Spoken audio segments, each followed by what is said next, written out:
Assalamualaikum warahmatullahi wabarakatuh. Perkenalkan, nama saya Hamna Fathia Zahra, NIM 21110505129 dari program studi TLM 1B. Di sini kita akan mengkaji sedikit materi tentang centrifuge.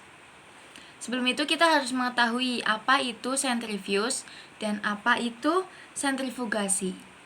Jadi, centrifuge adalah alat yang digunakan untuk memisahkan campuran partikel dan massa jenis yang sangat kecil.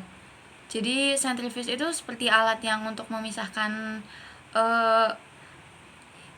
campuran partikel dan massa jenis agar terpisah gitu. Lalu selanjutnya ada sentrifugasi. Jika tadi centrifuge adalah alat untuk memisahkan, nah ini sentrifugasi adalah proses pemisahannya itu. Adanya gaya sentrifugal tersebut yang menyebabkan partikel menuju dinding tabung dan terakumulasi membentuk endapan.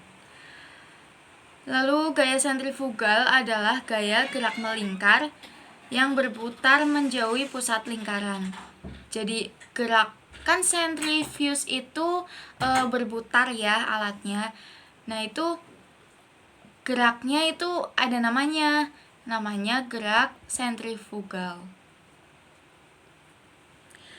Sentrifuge juga memiliki prinsip kerja. Yang pertama, melawan gaya tarik bumi atau gravitasi dengan kekuatan sentrifugal sehingga partikel yang terlarut dalam cairan akan terlempar keluar dari pusat putaran dengan berat yang besar akan terlempar lebih dulu. Jadi massa jenis yang paling besar itu akan berada di bawah, mengendap gitu. Ya, selanjutnya tenaga ini disebut relative centrifugal force. Jadi tenaganya itu ada namanya itu relative centrifugal force yang disingkat RCF. Dalam satuan gravitasi yang menggambarkan daya pemisah alat tersebut. Yang terakhir, satuan lain centrifuge adalah RPM. Kepanjangannya yaitu rotation per minute. Centrifuge ada berbagai macam jenis. Yang pertama, jenis centrifuge berdasarkan fungsi.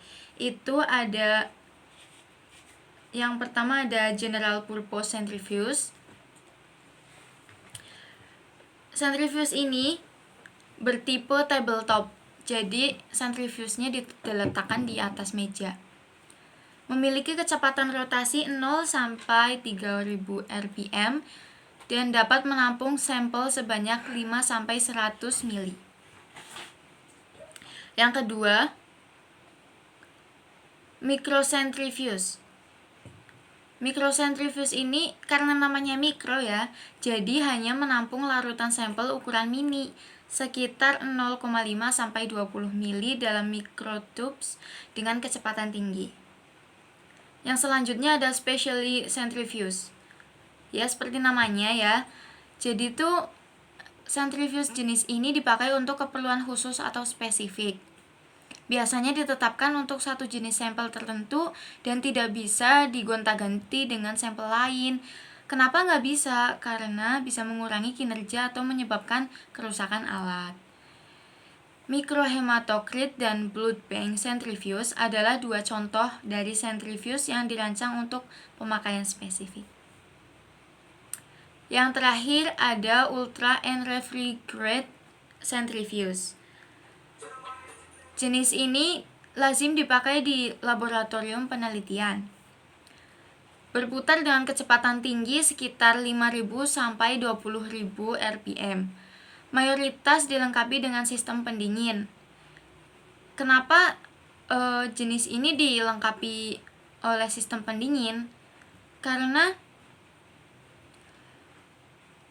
jenis ini memiliki kecepatan tinggi. Nah, kalau alat yang memiliki kecepatan tinggi itu bisa menyebabkan suhunya naik, jadi harus dilengkapi dengan alat pendingin agar untuk menjaga sampel berada di suhu yang tepat. Jenis ini memakai rotor jenis fix dan dilengkapi pendingin karena gesekan pada kecepatan tinggi dapat meningkatkan suhu di dalam sentrifuge sampai 5 atau 15.000 rpm. Salah satu contoh penggunaan ultrasentrifuge di laboratorium adalah untuk memisahkan lipoprotein dan kilomikron. Ya, yang selanjutnya ada jenis sentrifuge berdasarkan rotornya. Ada dua. Yang pertama, swing out. Swing out itu memiliki selongsong tabung yang melekat secara bebas pada rotor sehingga apabila diputar, selongsong bersama tabung sentrifuge di dalamnya akan berada pada posisi mendatar atau horizontal. Jadi ketika alatnya berputar, nanti tabung sentrifuge di dalamnya itu akan menjadi horizontal karena berputar. Sedimen yang terbentuk itu padat dan datar sehingga mudah dalam pengambilan sampel.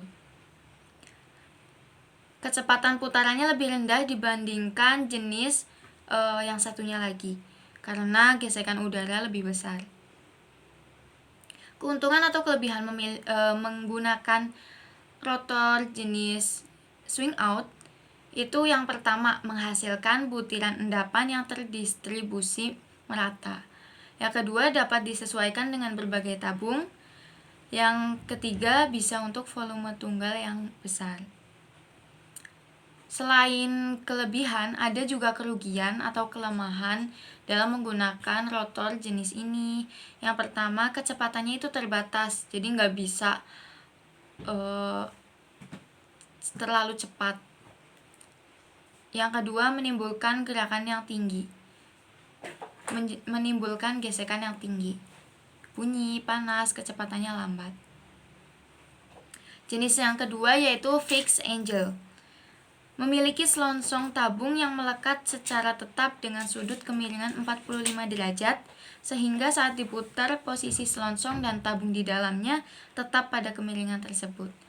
Jadi, bedanya swing out dan fixed angle ini, kalau swing out itu alatnya jika diputar, tabung sentrifugenya itu akan menjadi horizontal.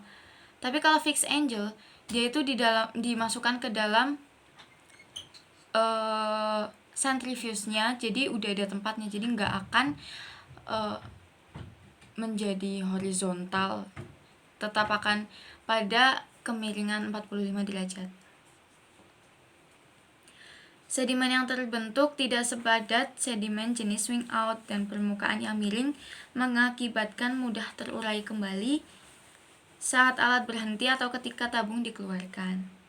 Kecepatan putaran lebih cepat karena gesekan udara lebih sedikit dibandingkan swing out.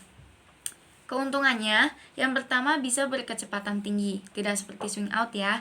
Yang kedua, memberikan jalur pemisahan yang lebih pendek. Yang ketiga, memberikan dukungan tube yang lebih maksimum. Yang keempat, menghasilkan gesekan dan panas yang lebih sedikit. Kerugiannya, yang pertama menghasilkan butiran endapan yang tidak rata atau miring, sehingga mudah tercampur kembali. Yang kedua, memiliki kapasitas yang lebih terbatas. Dan yang terakhir, jenis tabung terbatas sesuai dengan struktur sentrifuge. Jadi dalam pemakaian sentrifuge ini juga ada caranya. Yang pertama, persiapkan sampel larutan yang akan dimurnikan atau dipisahkan dalam wadah yang sesuai. Yang kedua, nyalakan sentrifuge dan tekan tombol open untuk membuka penutup sentrifuge. Yang ketiga, perhatikan letak dari sampel larutan yang akan disentrifugasi. Jika lubang pada rotor di sentrifuge tidak terpakai seluruhnya, maka sampel harus diletakkan dalam posisi silang berlawanan. Selanjutnya, tutup penutup sentrifuge serta atur waktu dan kecepatan rotasi yang diperlukan. Tekan tombol on dan sentrifuge akan bekerja memurnikan sampel larutan.